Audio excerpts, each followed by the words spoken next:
Bapak Ibu yang dirahmati Allah Subhanahu wa taala, mari kita mulai duduk kita di pagi hari ini dengan memuji nama Allah seraya mengucapkan alhamdulillahirabbil alamin atas limpahan nikmat yang diberikan Allah kepada kita, utamanya nikmat iman, Islam dan kesehatan serta kemudahan Bapak Ibu bisa hadir di masjid untuk mengerjakan salat subuh. Yang nomor dua, mari kita bersolawat kepada Nabi biar majelis ini menjadi majelis ilmu, majelis yang halaqatul malaikah, jadi malaikat melingkari kita dengan mendoakan kita. Doanya malaikat waktu kita ngaji begini itu adalah Allahumma ighfir lahu, Allahumma arhamhu. Ya Allah, semoga Engkau ampuni dosanya orang-orang yang sudah ngaji. Kadang-kadang saya mikirin gini, orang sudah ngaji aja kok masih dimintain maaf, itu gimana Pak? Bukannya orang ngaji ini pahala semua, Pak. Ternyata orang yang ngaji duduk seperti kita ini belum tentu semuanya itu berpahala.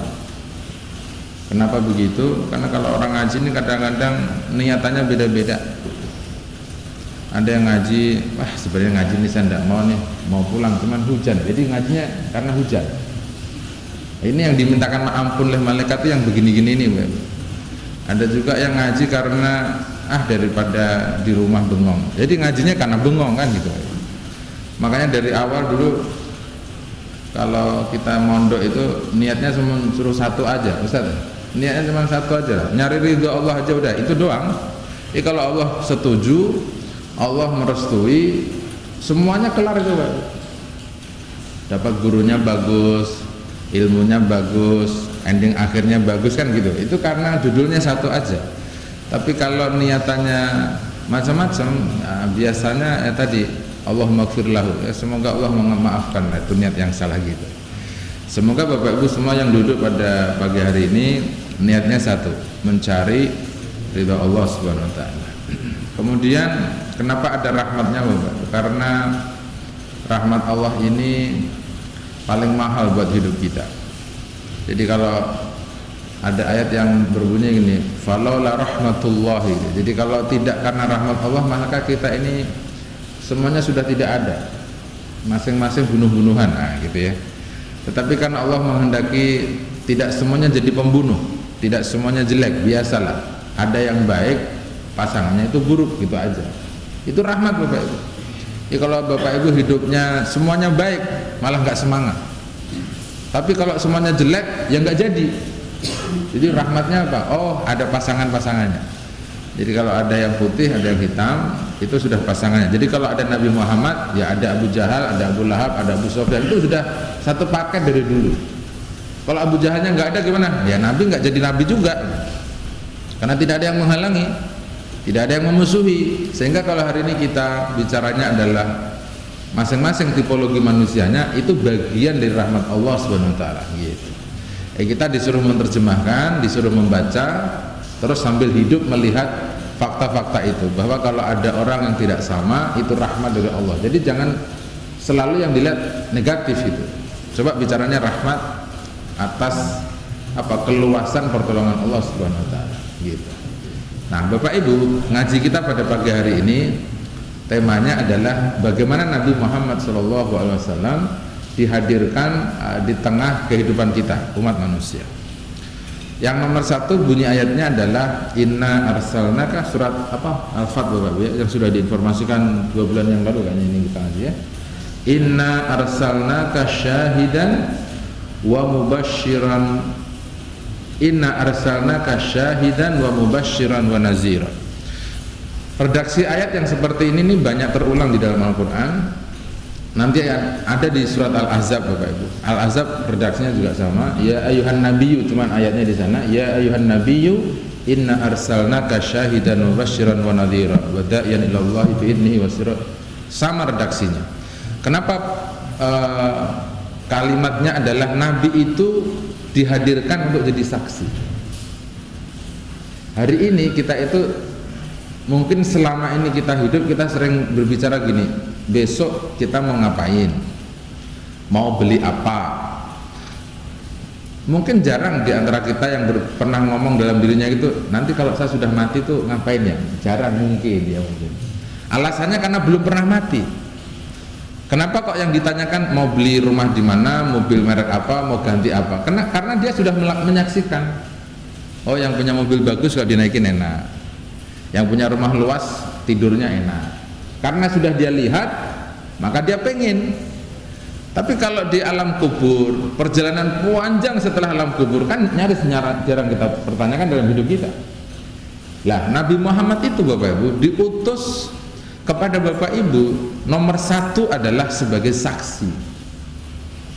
Yang mau disaksikan itu apa Bapak Ibu? Semua aktivitasnya Bapak Ibu itu nanti butuh persaksian dari Nabi Muhammad SAW. Nah, untuk Bapak Ibu disaksikan oleh Nabi, lah ini butuh sesuatu. Ini butuh, ya nomor satu butuh keimanan, butuh keyakinan, butuh pengorbanan, butuh penghormatan, butuh pemuliaan. Bagaimana orang disuruh jadi saksi kalau kita tidak pernah kenal sama yang mau jadi saksi? Pasti kan tidak mau. Sama dengan ketika ada jenazah ada disolatkan di masjid ini. Syahidu ala anna hadzal janazah min ahlil khair. Bapak Ibu tolong disaksikan jenazah ini adalah termasuk jenazah yang baik. Pertanyaannya kan gampang. Kalau Bapak Ibu tidak kenal sama jenazah, kira-kira ngomong khair apa tidak? Ada kemungkinannya diam dia Bapak Ibu. Saya nggak kenal. Terus ada lagi yang satu, orang kayak gitu baik, tiap hari berantem mulu sama kita. Dia sholat di situ, tapi selalu disaksikan pasti dia nggak mau. Min ahlil khair, dia diam. Malaikat nanya, ngapa diam situ? Jelek kok menurut saya. Ya jelek kan kemarin. Kalau sudah masuk masjid ya pasti baik. Misalnya begitu. Artinya yang seperti ini Bapak Ibu nanti itu akan disaksikan oleh Nabi kita Muhammad SAW. Sehingga Bapak Ibu setiap kali 1 tahun 1 kali Bapak Ibu kan disuruh dengerin tafsir surat Al-Kautsar. Inna a'tayna kal-kautsar. Kan ada hadis Sahih Bukhari yang di situ disebutkan Kautsar itu apa sih? Kautsar itu artinya telaga. Telaga yang fihi khairun kasir, ada banyak sekali kebaikannya. Lalu kata Nabi, semua umatku akan masuk ke Kautsar itu kecuali yang menolak, kecuali yang tidak mau. Bapak Ibu bayangin aja, Nabi itu sudah bilang semua umatku masuk ke situ kecuali yang tidak mau. Semuanya akan masuk surga kecuali yang tidak.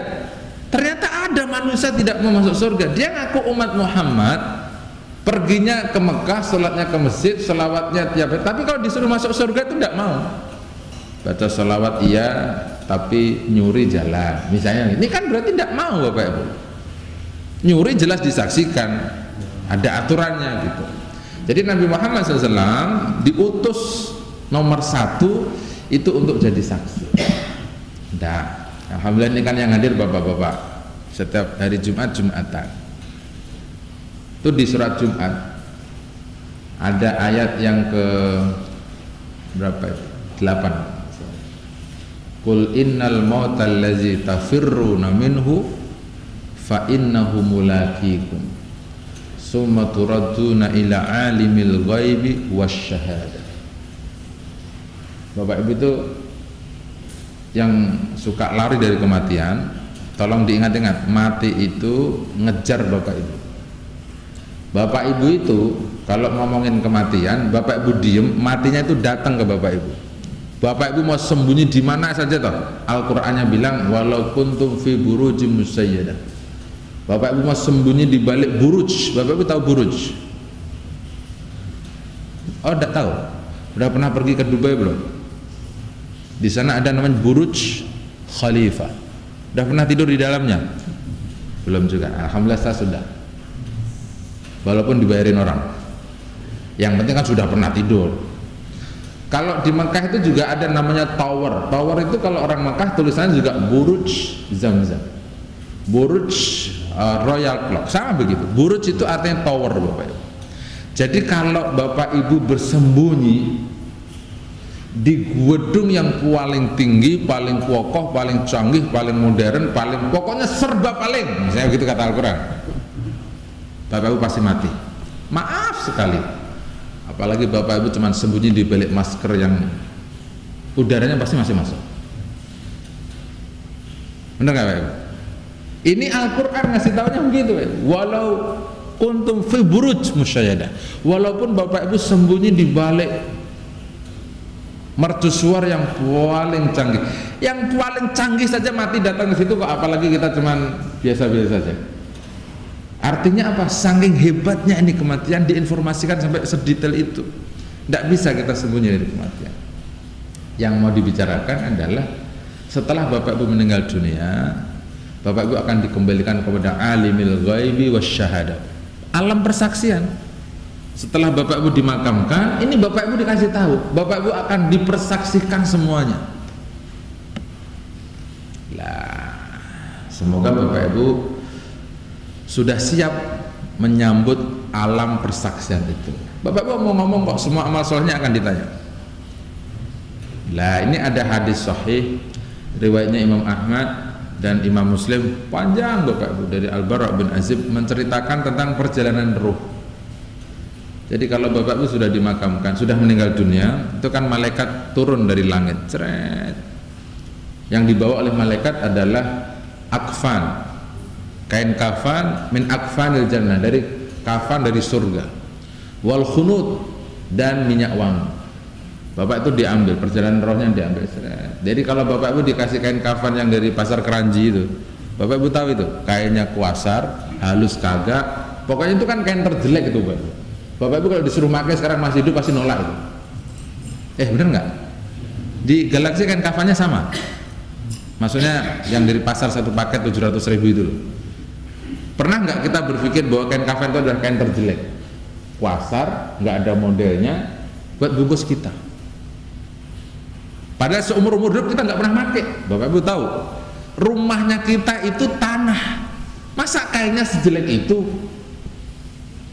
Bapak Ibu bayangin aja deh. Akhirnya karena dia kain yang paling kualitasnya rendah, ya nggak pakai lama lah kalau sudah kesentuh tanah, remek Bapak Ibu. Secara logika Bapak Ibu ya. Artinya kalau kita bacanya adalah, oh kain kafannya ternyata jelek sekali gitu, tidak bagus-bagus amat. Sementara kita selama hidup di dunia ini selalu milih yang bagus-bagus. Tapi kenapa ke akhirat kok hanya seperti itu? Sudah, akhirnya Bapak Ibu dibawa oleh malaikat sampai di hadapan Allah. Lalu Allah berfirman sama malaikat ini, kembalikanlah orang ini ke liang lahat. Fa inni khalaqnahu min tinin, karena saya menciptakan manusia ini dari tanah, tolong dikembalikan ke tanah itu. Summa nu'iduhu maratan ukhra, dan aku akan menciptakan dia dengan pada kesempatan yang lain. Jadi sebenarnya ada ciptaan baru di situ Bapak Ibu, dari Allah Subhanahu wa taala. Sudah begitu Bapak Ibu akan didudukkan setelah itu. Lalu datang kepada Bapak Ibu dua orang malaikat. Di hadis ini tidak disebutkan apakah malaikatnya Raqib atau Atid, tidak disebut. Yang disebut adalah malakani was'al anhuma. Jadi keduanya bertanya. Pertanyaan dua malaikat ini bareng Bapak Ibu, itu yang penting. Jadi bukan satu-satu. Malaikatnya nanyanya bareng, pertanyaannya ada 4. Yang nomor 1, apa agamamu? Yang nomor 2, pertanyaannya adalah man rabbuka wa ma dinuka. Pertama yang ditanya adalah siapa Tuhan Anda, apa agama Anda, lalu wa ma ra'yuka bihadzal rajul, lalu yang nomor 4 adalah wa ma ilmuka. Saya ulangi Bapak Ibu, man rabbuka wa ma dinuka wa ma ra'yuka bihadzal rajul wa ma ilmuka. Ini alam persaksian Bapak Ibu, yang Bapak Ibu nanti akan jawab sendiri itu. Nabi Muhammad sudah ngasih tahu itu. Dan kalau meninggal nanti Bapak Ibu akan ditanya. Ini nih yang bilang Nabi, alam persaksian. Lah Bapak Ibu, kalau rohnya orang ini baik, maka dia akan menjawab dengan bilisanin fasih. Lesannya fasih, tegas, gamblang, jelas, tanpa bertele-tele. Agama Tuhan saya Allah, Allahu Rabbi, agama saya Islam, itu adalah Rasulullah. Nah, yang nomor 4 itu, kamu punya ilmu apa? Ini kan sebenarnya kalau diyakini oleh kita dari dulu Bapak Ibu. rasanya saya yakin pasti Bapak Ibu pengen jadi santri semua itu. Karena yang dijawab oleh roh yang baik adalah pada waktu itu dia bilangnya apa? Kamu punya ilmu apa? Dia bilang nih, qara'tu kitabaka amantu bihi wa tasaddaqtu. Saya membaca Al-Qur'an. Saya mengimani isinya Al-Qur'an.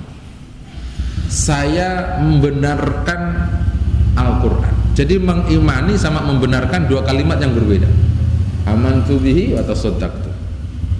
Ini kalau tahapan-tahapannya ini dikerjakan, maka Bapak Ibu akan kemudian mendapatkan persaksian yang luar biasa.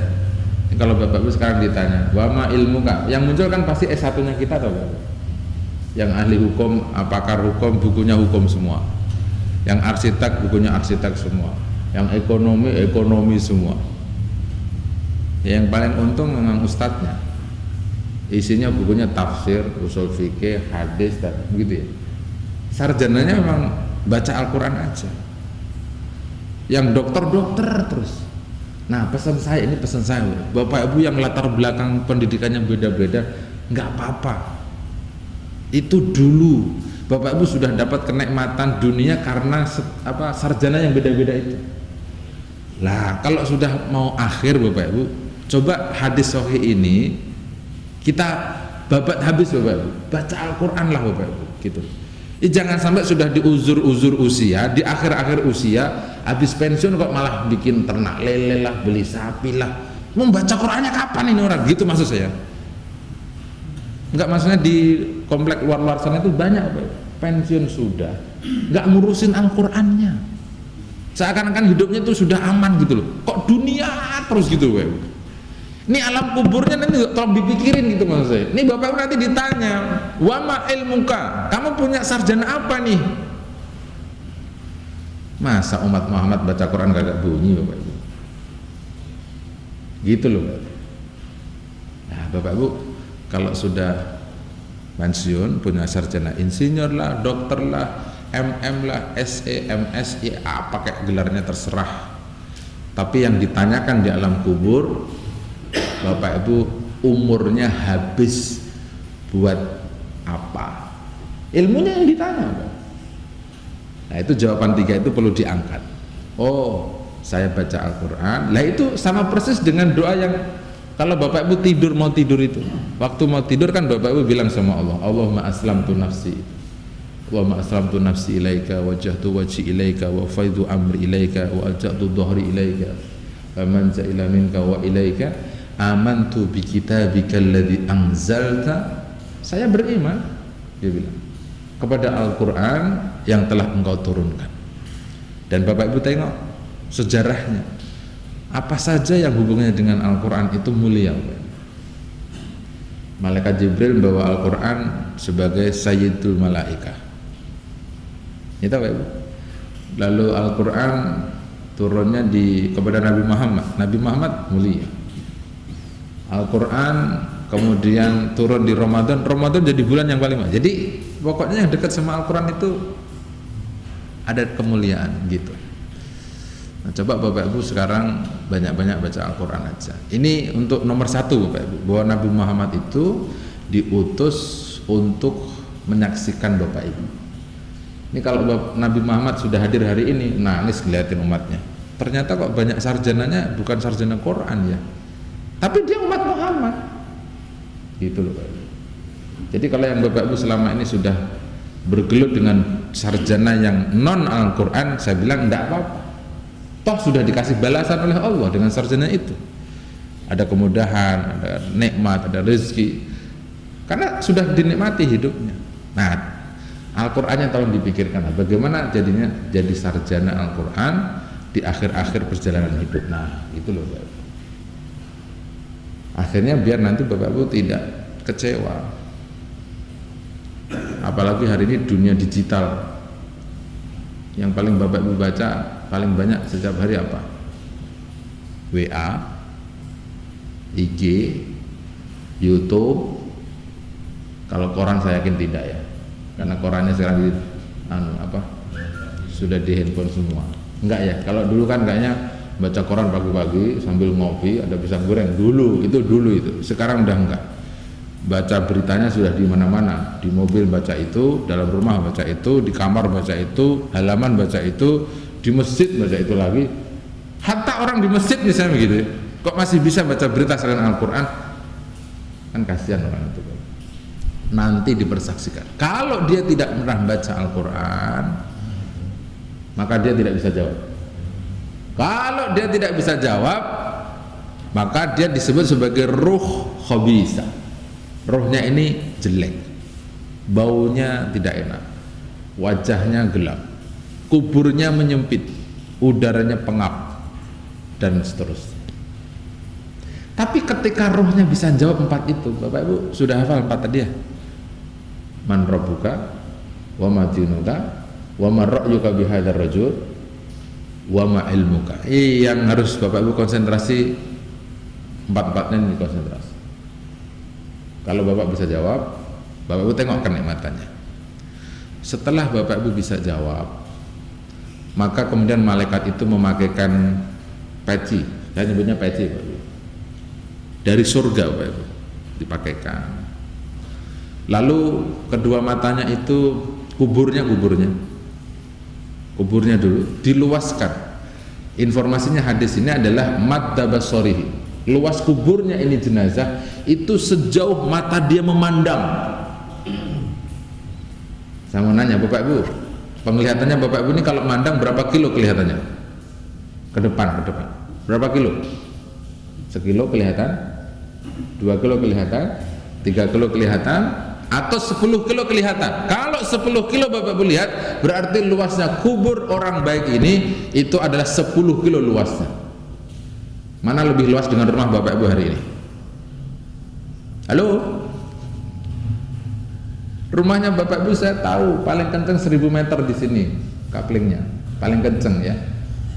Kalau 1000 meter keluasan ya berarti 500 keluasan 250 keluasan 150 keluasan tipe triple S, sangat sederhana sekali ya. Ya 50 meter jadi rumah. Masya Allah Bapak Ibu, kalau berarti kalau kita hari ini itu baca Al-Quran, anggap aja Bapak Ibu nyicil tanah di kuburan setiap hari 1 meter, karena nanti dapat 10 kilo gitu loh Bapak Ibu. Kalau bisa jawab, menarik dong Bapak Ibu. Bukan hanya itu Bapak Ibu, bukan hanya yang luas itu kuburnya, Bapak Ibu kemudian akan dibukakan pintu surga yang bahasanya pintu surga ini dibuka, si jenazah ini melihat surga itu ada di situ. Karena pintunya dibuka, maka udaranya surga itu ngalir ke kuburannya ini, bau harumnya ngalir, segarnya ngalir ke kuburan ini. Akhirnya datang orang yang wajahnya putih, bajunya putih, pakai minyak wangi harum sekali gitu. Dia ditanya, man anta, siapa diri anda ini? Dia bilang, saya adalah amal soleh anda sendiri. Persaksian Bapak Ibu, amal soleh kita ini jadi saksi gitu. Akhirnya apa Bapak Ibu? Jenazah yang baik ini berdoa sama Allah, ya Allah aqimissa, 3 kali dia bilang, tolong hadirkan hari kiamat hari ini. Jadi kalau sebulan ini Bapak Ibu dengerin kabar yang meninggal sekian banyak orang, ada kiai, ada profesor, ada ustadz, yang labelnya adalah dilabelin orang-orang solih oleh Bapak Ibu harusnya nangis karena kiamatnya sebentar lagi terjadi gitu. Tapi kalau yang meninggal jahat, jelek, busuk, Bapak Ibu gembira aja. Maksudnya gembira itu kiamatnya masih lama, kita ngopi masih bisa lama Bapak Ibu, ngopi nyata. Tapi kalau yang meninggal ulama, kiai, punya santri ratusan ribu meninggal dunia, Bapak Ibu disuruh nangis karena untuk menghadirkan 1 orang yang punya santri sekian ribu itu susah Bapak Ibu. Boro-boro ratusan ribu ngurusin anak TPA aja susah Pak, apalagi santri. Kalau TPA itu kan cuman ketemu 1 jam Ini ngurusin 24 jam, sekian ratus ribu bisa diurusin sama orang satu kiai misalnya. Berarti hebat dong Bapak. Dia meninggal dunia, Masya Allah. Bapak Ibu, sebulan ini yang meninggal ada berapa? Kiai, habaibnya, ustadznya, berapa? Banyak kan Bapak Ibu? Banyak sekali. Di galaksi ada tokoh paling dihormati, ilmunya paling disegani gitu, paling dicari gitu kalau ngaji, meninggal dunia. Misalnya ada, Bapak Ibu harusnya nangis karena dia setelah ditanya ini Bapak Ibu keluar dari makamnya orang soleh ini, dia jawabannya begitu, ngeliatin surganya sebegitu enaknya, baca doa dia, ya Allah kiamat tolong dihadirkan. Kenapa begitu? Karena si jenazah ini belum bisa menikmati surga aslinya. Jadi kalau di alam barzah ini disebutnya oleh sahabat Ali adalah awwalu manzil min manazil akhirah. Fase pertama dari alam gaib itu adalah alam barzah. Jadi dia nikmat, di kubur itu nyaman kalau amal solehnya banyak. Cuman kalau yang jenazahnya jelek nggak usah diceritain lah Bapak Ibu. Ngomongin jelek kan Bapak Ibu biasanya takut. Saya lebih senang Bapak Ibu baik aja kok. Setiap hari baca Quran. Tadi loh Bapak nyicil tanah 1 meter nanti sampai 10 kilo rumahnya Bapak Ibu. Kan lebih menarik. Kalau jelek maka udah biasa lah, digebukin, remok, balik lagi, alah panas, sempit, nyesek, itu biasa. Coba kita hadirkan surga aja. Wah, Nabi Muhammad SAW dihadirkan itu untuk jadi saksi yang kayak gitu-gitu loh, bahwa semua yang disampaikan oleh Nabi itu benar. Bapak Ibu disuruh percaya. Gitu Bapak Ibu ya. Semoga Bapak Ibu pulang dari sini nanti mau mikirin kuburannya. Oh iya Bapak Ibu, sekarang nih Masya Allah kuburan paling ditakuti Bapak. Tiap hari sekian orang, iya toh. Semenjak pandemi yang meninggal itu 28.000. Kalau dikumpulin coba Bapak Ibu, segalaksi penuh itu orang ya. Cuman karena Indonesia luas, jumlah penduduknya ada 300 juta, dipotong 28.000 ya sedikit, nggak ada 10%-nya kan gitu Bapak Ibu ya. Oh ngitungnya begitu Bapak Ibu. Akhirnya kita jadi takut karena yang meninggal 29.000. Beritanya muncul tiap hari tuh Bapak Ibu. Meninggal 29.000 sekian. Masya Allah. Padahal dari dulu juga sebenarnya kalau dikumpulin yang meninggal tiap hari kan banyak Bapak Ibu ya. Cuman nggak pernah ditulis sama berita aja. Bapak Ibu takut sama beritanya.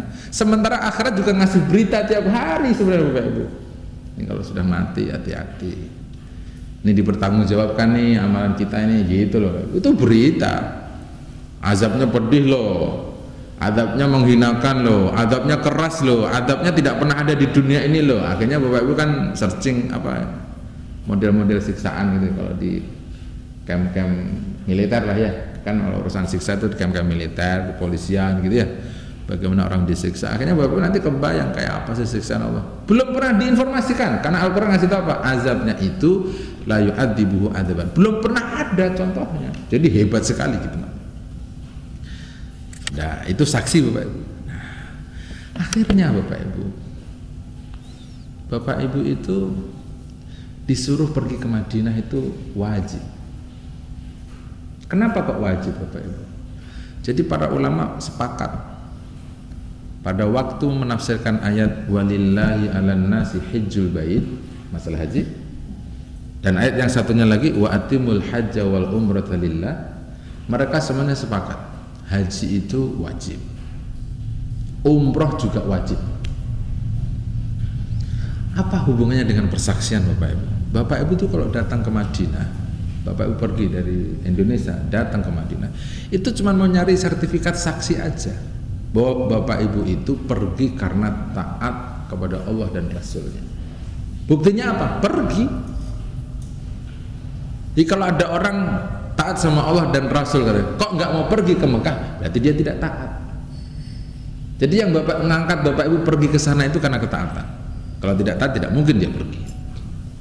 Lah, waktu Nabi Muhammad itu dari Mekah pindah ke Madinah, kan ada kegamangan, kegelisahan. Wah, di Madinah nanti bagaimana hidupnya kita? Kan ada embargo, ada macam-macam waktu itu Bapak Ibu. Kan Allah yang menjanjikan, Muhammad kamu nggak usah khawatir ya Muhammad, saya antarkan nanti rezeki ke Madinah itu. Gitu. Akhirnya orang kalau pergi ke Mekah pasti ke Madinah. Emang ada orang Ustadz umroh haji tidak pergi ke Madinah? Mungkin ada. Umroh kok bisa 3 hari gitu Pak Ibu? Oh, itu berarti tidak ke Madinah. Terbang, umroh, balik lagi 3 hari. Ya, ada yang umroh begitu. Ada, cepet sekali umrohnya, nggak nengok Madinah. Syutingnya pun ada di Mekah. Artinya kenapa orang ini nggak mau pergi ke Madinah? Padahal Madinah kan akan jadi saksi. Salah satu hadis Nabi yang menyatakan ini adalah yang diriwayatkan oleh Imam Tirmidzi, Abu Dawud, Nasai, Ibnu Majah itu Bapak. Man shalla alayya raddallahu ruhi ila jasadi hatta yuradda salam. Ini saksi nih Bapak. Siapa orang yang baca salam kepada saya di situ, di mana di Raudhah Bapak, ya, makamnya Nabi, maka Allah akan mengembalikan ruh ke dalam jasadnya Nabi Muhammad sampai Nabi Muhammad itu menjawab salamnya orang ini. Ketika Nabi menjawab salamnya, itulah persaksian. Assalatu wassalamu alaika ya Rasulullah, salamun alaika. Kata-kata salamun alaika, keselamatan buat Anda, keberkahan buat Anda, kebahagiaan buat Anda, kesejahteraan buat Anda. Ini berlaku di sini sampai nanti di akhirat. Bapak Ibu umat Muhammad sudah.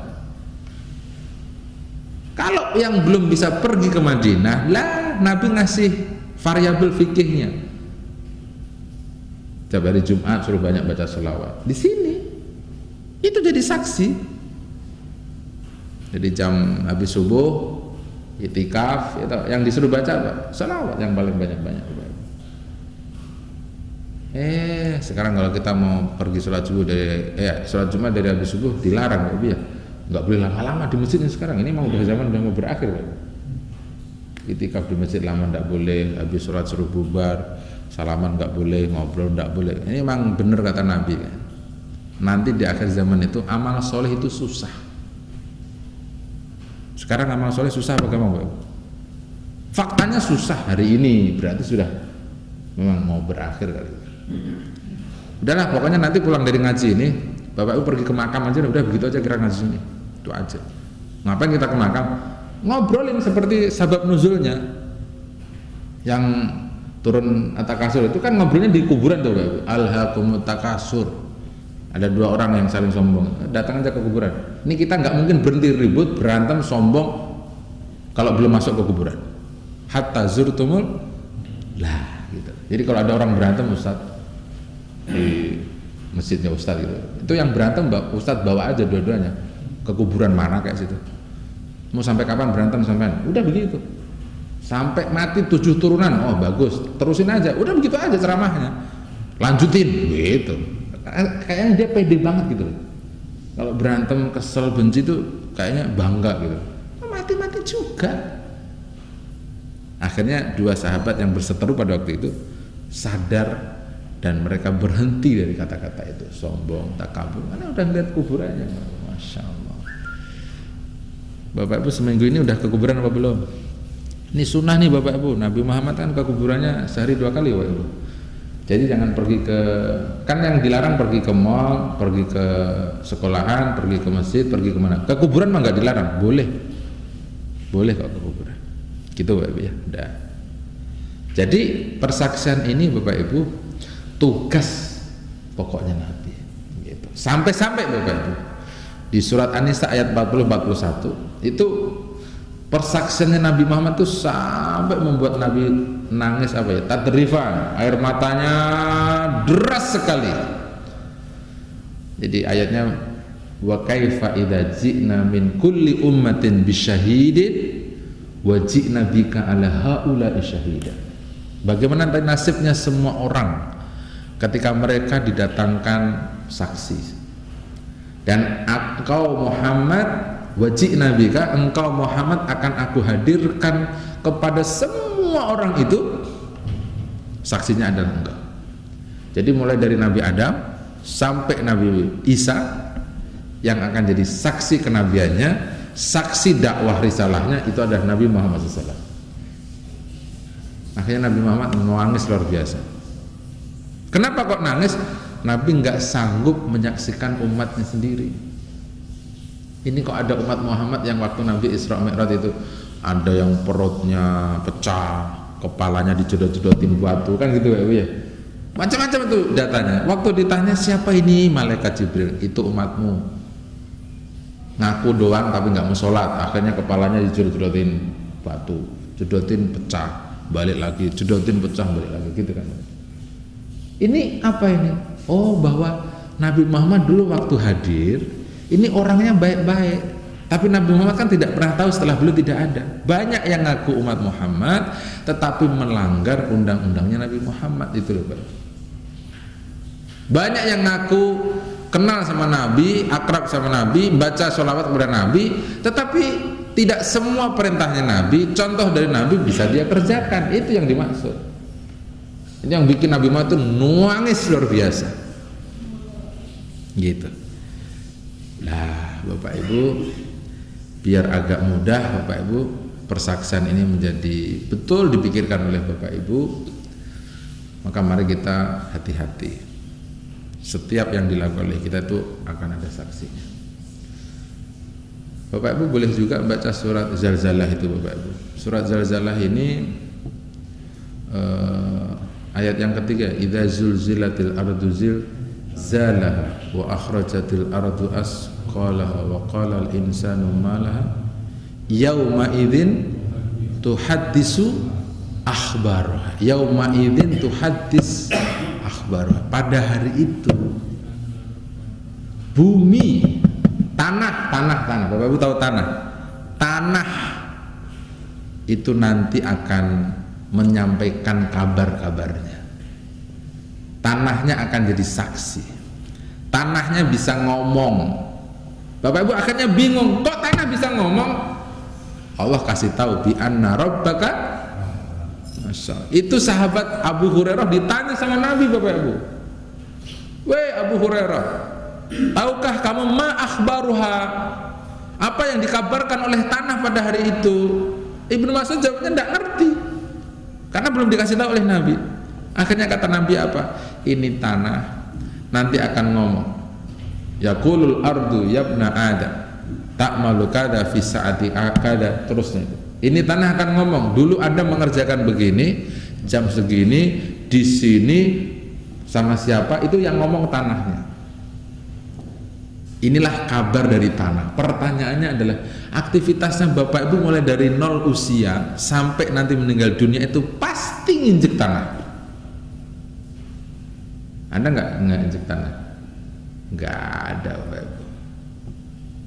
Oh, tanahnya jadi saksi. Bapak Ibu mencari saksi kemana? Selama ini yang dibaca misalnya surat Yasin ya, al yauma nakhtimu ala afwahihim wa tukallimuna aydihim wa tukallimuna aydihim wa tashhaduna arjul. Jadi kakinya jadi saksi.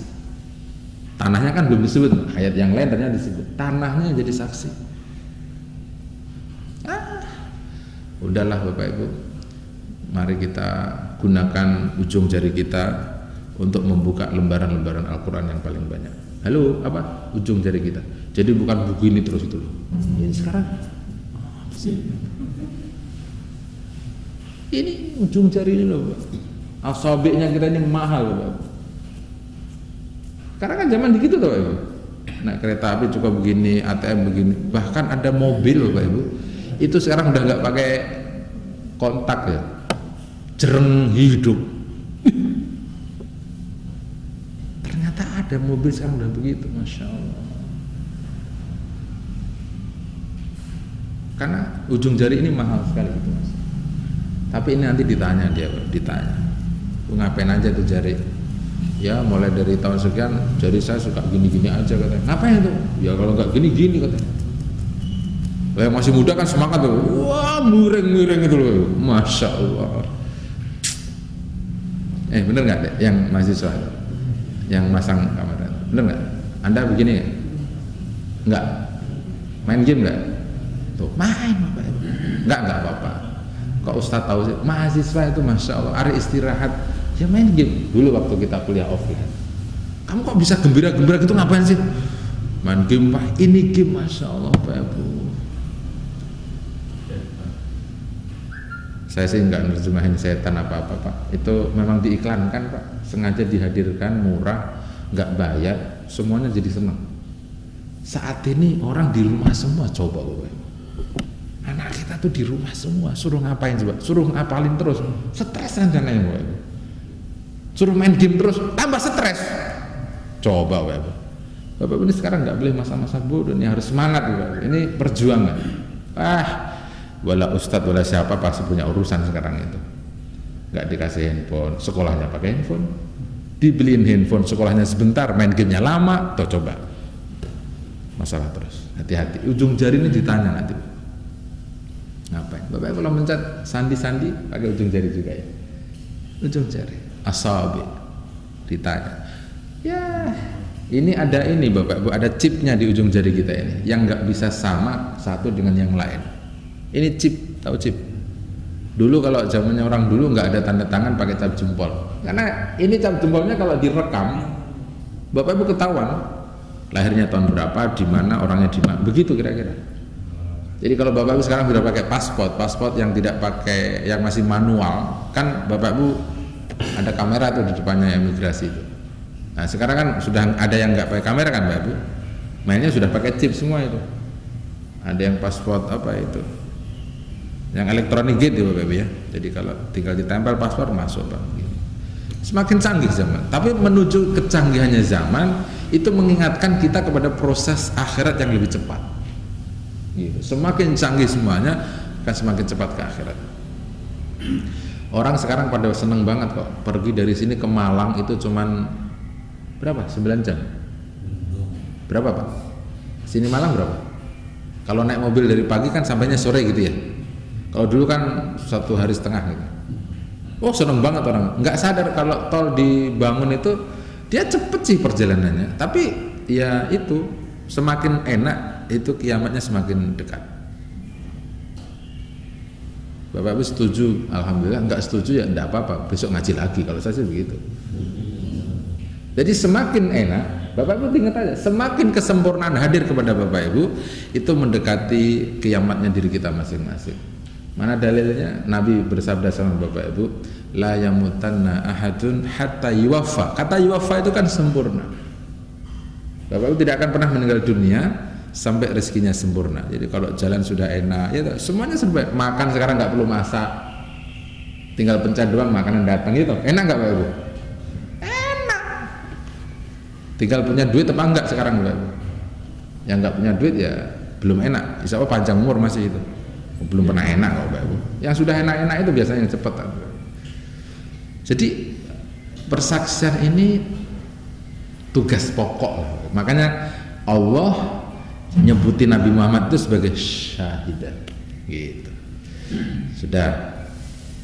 Nih sampai jam berapa ngajinya? Suruh. Udah habis belum suruhnya? Belum masuk ya? Yang nomor 2. Ayatnya berbunyi mubasyir. Nabi Muhammad itu dihadirkan oleh Allah untuk ngasih kabar gembira. Ini ada hubungannya dengan yang disampaikan oleh Nabi, bu'istu bil hanafiyatis samha. Saya itu dihadirkan bawa agama yang toleran, cenderung kepada ketaatan, jauh dari kemusyrikan. Hanafiyatis samha adalah agama yang rahmatan lil alamin. Bentuknya apa Bapak Ibu? Nabi Muhammad itu disuruh ngajarin umatnya pakai bahasa kabar gembira dulu. Sehingga di dalam Al-Quran Nabi Muhammad SAW itu disuruh ngasih tahu tentang surga dulu, baru ngasih tahu neraka Bapak Ibu. Jadi kalau surganya sudah diberitakan banyak-banyak, nah habis itu tolong kasih tahu neraka dah. Mana contohnya? Waktu Nabi nyuruh Abu Musa al-Asy'ari sama Mu'ad bin Jabal pergi ke Yaman dakwah, kan Nabi bilang sama mereka berdua itu. Yang disampaikan oleh Nabi adalah tolong sampaikan sama orang Yaman itu kabar gembira dulu, baru peringatan. Basyira wala tunazzira. Kasih kabar gembira dulu deh. Apa kabar gembiranya? baca Quran satu huruf itu pahalanya 10 kebaikan. Per setiap satu kebaikannya ada 10 keutamaan.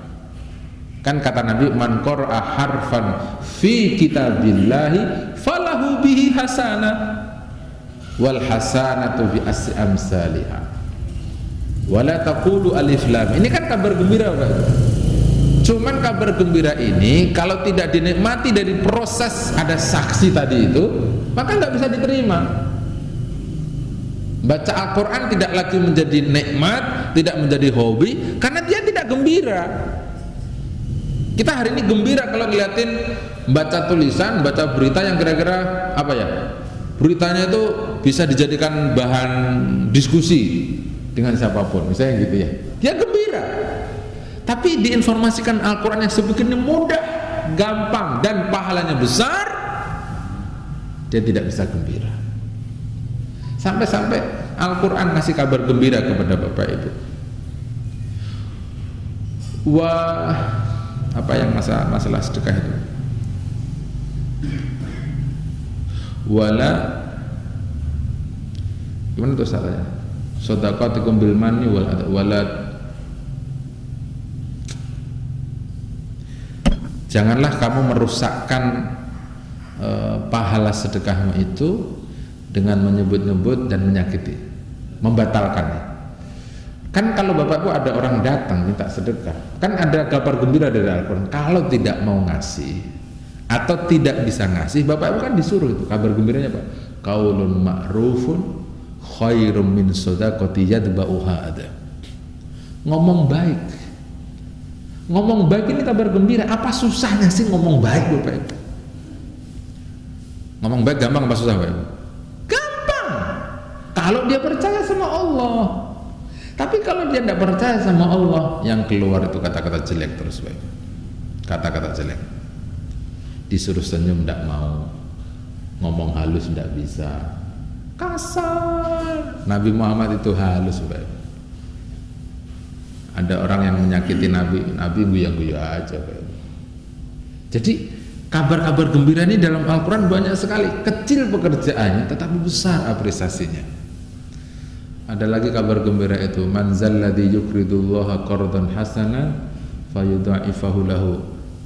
Siapa orang yang meminjamkan duit kepada Allah, maka Allah akan mengganti orang tersebut dengan uang yang lebih banyak, utang yang lebih banyak dari Allah. Artinya semua yang dikerjakan oleh kita sedikit diapresiasi besar. Itulah kabar gembira dari Nabi.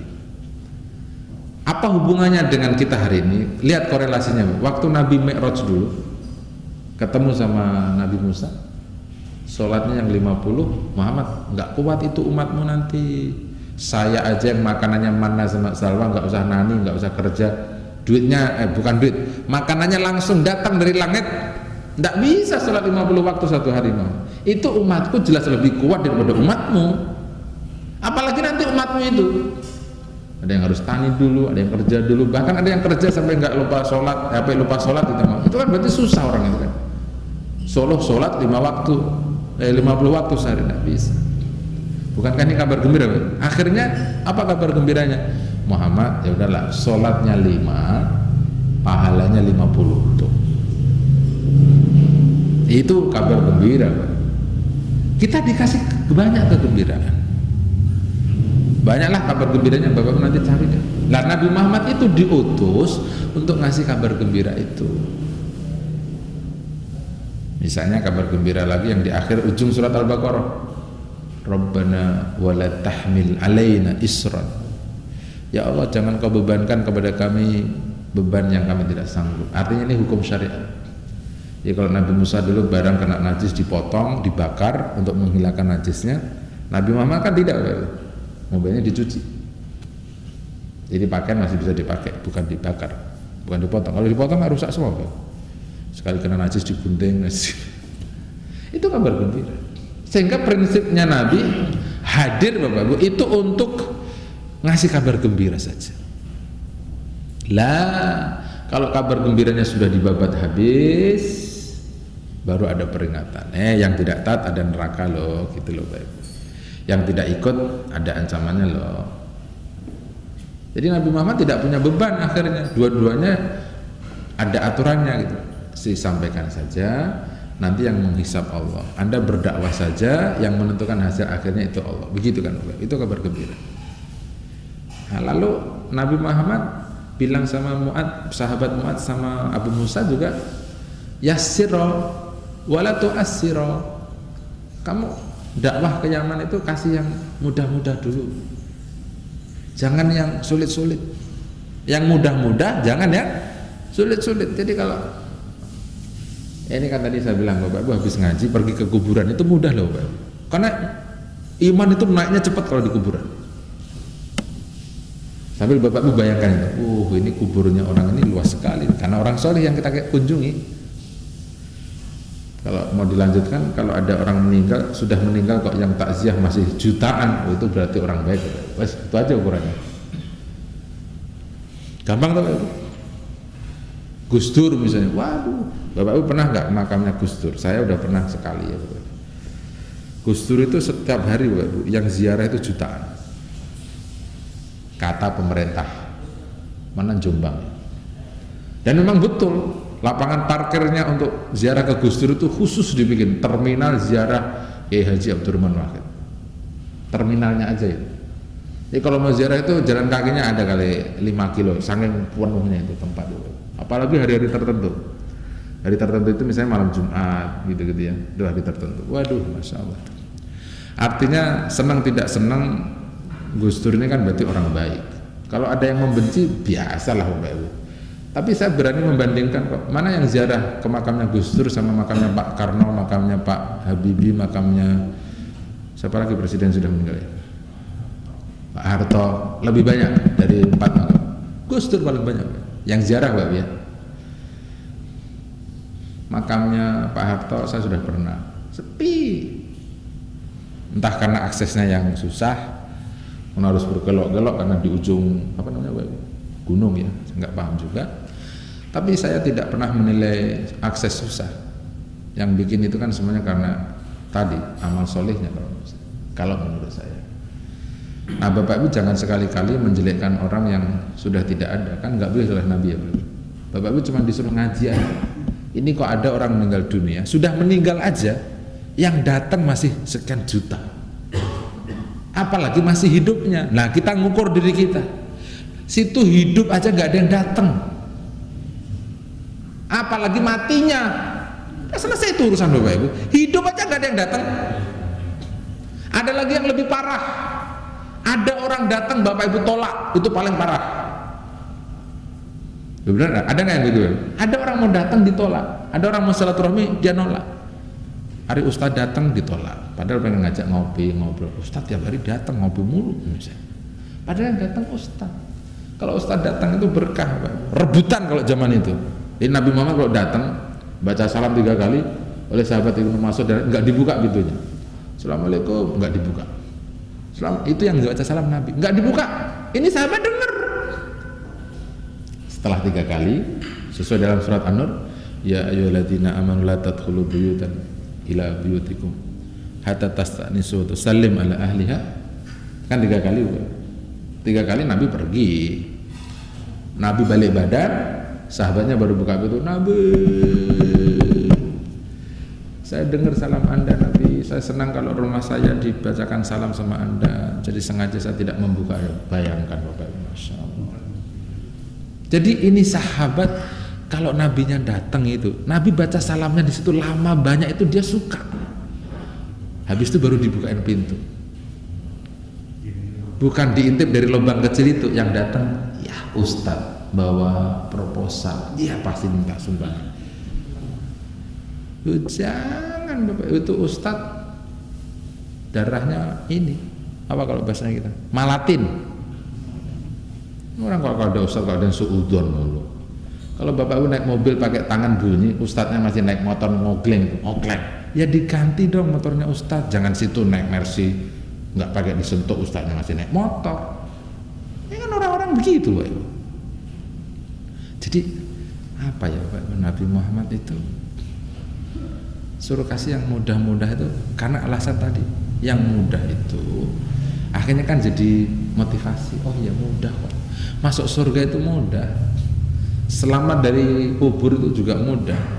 Teman Bapak Ibu tinggal mau apa tidak kan gitu. Jangan mempersulit lah Bapak Ibu. Tidak ada yang sulit dalam agama kita. Dalam bahasa ayat yang lain apa Bapak? La tukallifullahu nafsan illa. Bapak Ibu jangan pernah terpaksa dalam beragama. Senyamannya Bapak Ibu aja. Bapak Ibu sekarang sudah nyaman, merasa sudah selamat di kuburan, kayaknya sudah masuk surga banget, ya sudah, santai aja Pak. Tapi kalau yakin belum, ya harus semangat dikit lah Pak. Kalau bahasa dipaksa dikit lah, harus diupayakan, gitu lah. Nggak ada yang tidak bisa di dunia ini. Nomor 3, hadis Sahih Bukhari ini bilang Nabi Muhammad itu bilang kepada sahabat Abu Musa sama sahabat Mu'ad adalah watatawa'a wala tahtalifa. Kamu pergi ke Yaman dakwah, ngajak orang itu harus banyak membangun persamaan, kerjasama. Jangan nyari perbedaannya. Jadi perbedaannya diminimalisir, tapi persamaannya tolong diangkat. Ngomongin persamaannya belum, ributnya sering banget. Ini salah ngaji. Cari aja persamaannya. Kan enak ini kalau ayat ini dikaji, diangkat hadisnya lalu dipraktekkan. Oh iya, kita cari persamaannya. Apa nih persamaannya? Jangan nyari perbedaannya terus, nggak ada selesainya. Yang menciptakan perbedaannya terus diangkat itu pasti yang nggak mau umat Muhammad ini jadi satu. Udah begitu kalimat. Sesuai dengan surat Al-Fat paling ujung ini nanti kan Bapak. Muhammadur Rasulullah ya walladzina ma'ahu asyidda 'alal kuffar rahamah bainahum tarahum ruk'an sujada yabtaguna fadlan minallahi wa ridwana simahum fi wujuhim min asaris sujud dzalika masalun fit Taurat wal Injil. Kan di situ gambarnya seperti pohon besar itu. Kazar'in akhraja syat'ahu fa'azarahu fastaghlada fastawa 'ala suqi yu'jibuz zurra liyaghidha bihimul kuffar. Itu persamaannya harus diangkat ya. Pohon besar ini, pohon umat Muhammad ini kalau jadi besar sekali, dia akan mengagumkan orang-orang kafir, dia akan mengagumkan orang yang melihatnya, dan orang kafir akan benci kalau pohonnya besar. Tapi kalau umat Muhammad pohonnya kecil-kecil gitu, ya orang kafirnya yang seneng. Ya Allah. Bapak Ibu sudah tahu ada berita paling baru, ada NU cabang Nasrani. Nah itu paling baru. Enggak kan, saya cuma ngomong paling baru Pak. Itu paling baru, artinya masih ramai di media sosial gitu. Iki ono lagi tipologi Nasrani cabang NU piye kata saya. Ya tapi wong dia yang punya biarin aja Pak. Jadi kalau di dunia itu ada tipologi yang buat itu orang besar, biasanya jadi Bapak, karena habis itu kan ada sosialisasi, terus dikenalkan, itu biasanya jadi karena yang bikin orang besar. Oh ada itu? Alhamdulillah. Beno Pak, asal jangan di sini aja Pak. Saya suka pakai bahasa gini Pak. Suami boleh poligami, asal jangan suami saya. Kata istri saya begitu. Biarinlah Ustaz pokoknya poligami sunnah, ngikutin Nabi. Yang penting jangan sampean. Oh gitu ya. Ya udah cocok semua. Itu ada orang non muslim ngajar di madrasah, biarin Pak. Yang penting jangan madrasahnya Bapak ini. Selesai kan Pak? Ini kalau Bapak madrasahnya ada yang ngajar, berarti kan Bapak aja yang ditanya. Kok situ gitu lah. Tapi kemarin saya habis ketemu sama Dinkas, ketua dinas sosialnya Kota Bekasi, Pak Haji Dr. Ahmad Yani ya, kayaknya Ustadz juga itu, ceramah ayat mulu yang dibaca. Beliau bilang waktu sambutan itu, ada temannya beliau itu bangga ada orang non muslim waktu hafal Al-Quran 5 juz itu belum mau masuk Islam. Dia mau masuk Islam setelah hafal 10 juz. Jadi kita disuruh ngundang itu temannya beliau. Kenapa kok dia hafal Al-Quran padahal dia non muslim? Karena memang janjinya surat Al-Qamar yang 4 kali itu kan ditanya itu sama Al-Quran. Walaqad yassarnal Qur'ana lidzikr fahal min muzakkir. Kami mudahkan Al-Quran untuk diambil pelajaran, dihafalkan. Siapa saja nggak disebut orang muslim kan? Romanya orang non muslim ini mungkin ngambil gitu, dia hafalin, dapatlah dia banyak gitu. Bapak Ibu, kalau ngomongin yang paling baru-baru saya tidak menguasai dan saya tidak menikmati, semoga aja lah. Tapi yang disebut oleh Nabi, Bapak Ibu ya, kalau dicatat, tatawa'a wala tahtalifah, cari persamaan, cari persatuan, cari kenyamanan, jangan ribut. Ini kan ada sebagian kita yang hobinya ribut dulu, nggak pernah ada samanya. Pokoknya kita ribut. Banyak nggak yang gitu? Wah, banyak. Kita hobinya ribut gitu ya. Berantem mulu kagak ada selesai gitu loh. Coba dicari. Nah, inilah Nabi Muhammad diutus untuk ngasih kabar gembira yang mudah-mudah. Hanafatus samha, toleran, cenderung sama ketaatan. Itulah Nabi Muhammad SAW. Jadi gimana ya kalau ada dualisme dan isme yang lain dalam agama kita, itu kan agak sulit diselesaikan karena tadi ada yang suka dengan seperti itu. Apalagi dibikin kotak-kotak, ya akhirnya jadi kecil. Itulah umat Muhammad SAW. Terakhir Bapak Ibu, di ayat yang ke-8 ini Allah menyebutkan basyiran wa naziran. Nabi sebagai pemberi peringatan. Yang diperingatkan oleh Nabi itu kan bagi orang yang tidak mau mentaati saja. Yang sudah taat nggak dikasih peringatan. Yang nggak mau mentaati yang dikasih peringatan. Siapa itu? Hati-hati, Bapak Ibu, jangan minum sambil berdiri. Ini peringatan dari Nabi. Karena minum sambil berdiri itu nanti seperti khimar, kata Nabi. Tugasnya manusia adalah meriset. Ini ngapa sih kok minum nggak boleh sambil berdiri? Diriset sekarang dan sudah keluar hasilnya.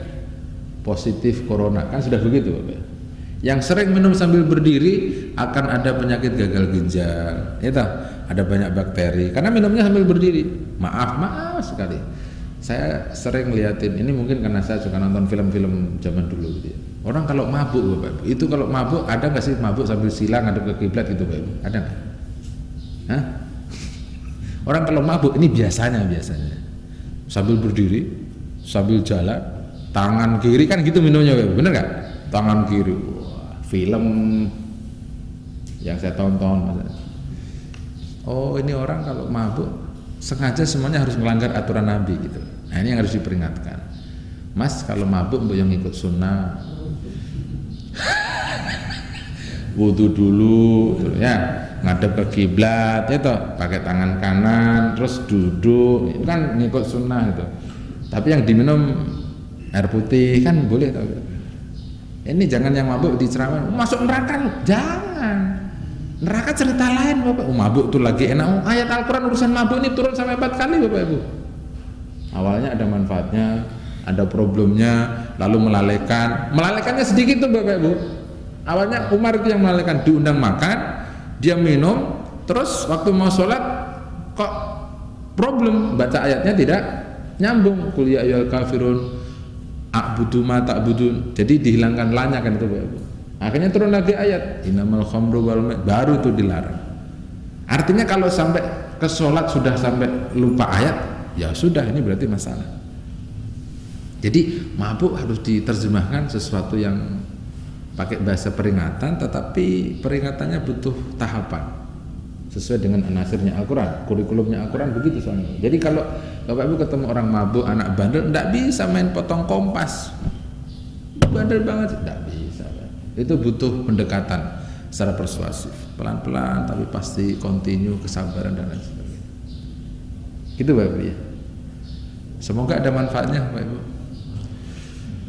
Ada manfaatnya, dan pesan saya nomor 1 kudu diangkat. Alam persaksian, Bapak Ibu semuanya akan disaksikan, bukan hanya tangan, kaki, badan, hatta tanah yang Bapak Ibu injak nanti akan jadi saksi semua aktivitas Bapak Ibu. Nah itulah tugas pokoknya Nabi Muhammad diutus bawa saksi. Lalu Nabi yang nomor 2, Nabi membawa kabar gembira bagi yang mau mengikuti ajarannya, dikasih kabar gembira dengan adanya rahmat dan seterusnya. Yang nomor 3, Nabi dihadirkan untuk menjadi peringatan kepada mereka yang menolak, bukan memaksa Pak ya, ngasih peringatan saja. hati-hati di depan ada lubang. Situ mau nabrak lubang ya silahkan aja. Yang penting kan udah dikasih peringatan. Hati-hati jalan rusak, hati-hati ada banjir, kan itu peringatan. Prinsipnya peringatan kan begitu. Dia tetap nabrak, tiba-tiba mobilnya mogok di tengah banjir, ya itu namanya orang nekat. Nabi Muhammad cuman ngasih peringatan aja. Hati-hati, riba itu bahaya, riba itu haram, riba itu bermasalah, riba itu mencekik, riba itu menzalimi, riba itu menipu, riba itu kayaknya nolong tapi menyakiti kan gitu. Pelan-pelan Bapak Ibu angkat itu kalimat. Oh iya, riba. Terulang-ulang dalam Al-Quran, kalimatnya pun jelas. Tetap maksain riba berarti ngajak perang dengan Allah dan Rasulnya kan gitu. Ending akhirnya kayak nekat. 10 tahun, 20 tahun dia nekat riba, habis itu hilang dari peredaran muka bumi. Hilang. Karena dia melanggar undang-undang syariah. Gitu. Terima kasih banyak. Mari kita tutup ngaji kita dengan baca doa kafaratul majelis. Subhanakallahumma wa bihamdika asyhadu an la ilaha illa anta astaghfiruka wa atubu ilaik. Assalamualaikum warahmatullahi wabarakatuh.